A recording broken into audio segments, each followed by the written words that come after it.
Prito muna tayo ng saging, guys. Ito ang ating pork na gagamitin. Ang ating pechay, Tagalog, at ang ating Baguio beans. Ay, nakahanda ng ating bawang, sibuyas, at kamatis. Ayan, pwede na tayong mag-gisa-gisa. Ayan, may mantika. Unahin natin ang sibuyas. Then, ang ating bawang. Tapos, ang ating pork. Ayan na, guys. Gisahin muna natin ang ating pork. Mag-simmer muna siya.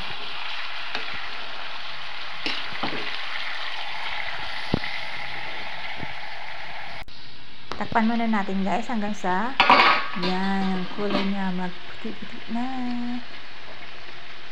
And then, guys, haluin muna natin para magpantay ang kanyang pagkaluto. Ayan, idagdag natin ating kamatis. Haluin ulit natin. Ilagay na natin ang ating saging na pinirito kanina. And then, mag-add na tayo ng tomato sauce.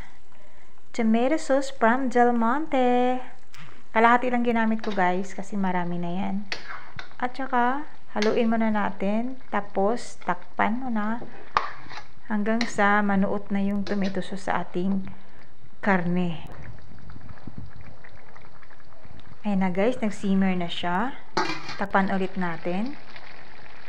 So, ayan na, kumukulo. Nag-add ako ng oyster sauce. Ayan, para mas malinamnam. Oyster sauce. Ayan, nag-add tayo ng paminta at asin.